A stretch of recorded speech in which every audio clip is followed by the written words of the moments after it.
咁我咧第一個試嘅 package 咧就係 Whisperjack 啦，基本上就咁照抄佢 GitHub 個 code snippet， 改咗 output 做你個 audio file 就得噶啦。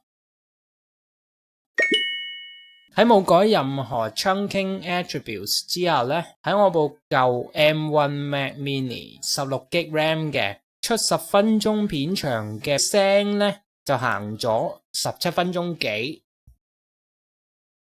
你可以喺 pipeline 入面將 return timestamps set 翻做 true 啦，咁就會出每句字幕嘅時間噶啦。咁當然啦，個 timestamp 嘅 format 咧就要好似之後我喺 Faster Whisper 嗰度咁變成字幕 format SRT 咁樣先放得落條片嘅。咁簡單總結下 Whisperjack 啦，如果喺 Mac 機度裝咧就好簡單嘅，就咁上佢個 GitHub 跟佢咁 pip install， 然後 copy and paste 佢啲 code 啦，咁就 run 到噶啦。不過咧，如果你好似我咁咧，咩都冇 set 啦，咁就有機會譯得慢啦。咁好啦，咁到 Faster Whisper 啦，咁我就開 Terminal 指去我隻 external SSD 度。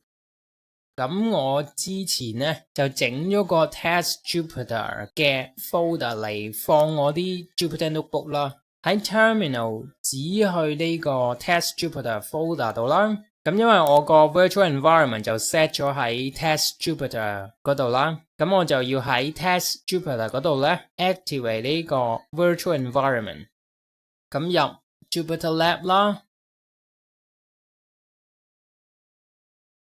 呢度咧我就整咗個 notebook 嘅，咁你喺 Faster Whisper 個 GitHub 度咧就可以按需要抄佢啲 code 啦。咁樣整之前咧，我就將我要出廣東話字幕嗰個 MP3 file 咧掉去我 Test Jupyter 嗰個 folder 嗰度。個 MP3 file 咧要同你個 script 喺同一個 folder 嘅。咁呢度咧我就改 transcribe 個 audio file 做我要出廣東話字幕嗰個 file 啦。我嘗試出好似 TikTok 咁嘅單字字幕，不過咧第一次我就唔成功嘅，試多次咧都唔得。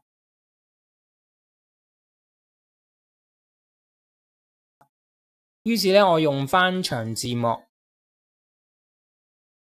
記住每個字幕嘅 segment 咧都要係 dictionary 嘅 format， 然之後咧 append 去 result 嗰個 blank list 入面。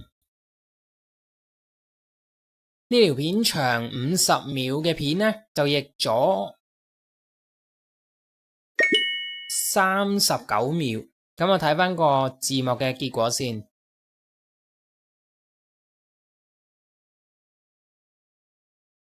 如果想出單字字幕咧，就要喺 segment 度加多個 word timestamps 嘅 attribute，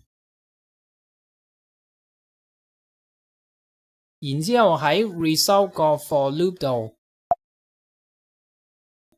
改成咁樣 ，shift enter run 佢啦。頭先50秒片長嗰條片咧，我就譯咗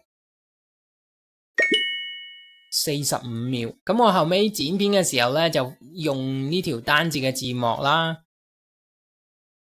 雖然咧都譯得幾準嘅，但係個時間就褪晒位咯。咁做 short 啊呢類咁嘅短片咧，都用得着嘅，不過就要預備後期製作，手執翻啲 timestamp 咯。分享係咁多先，ciao。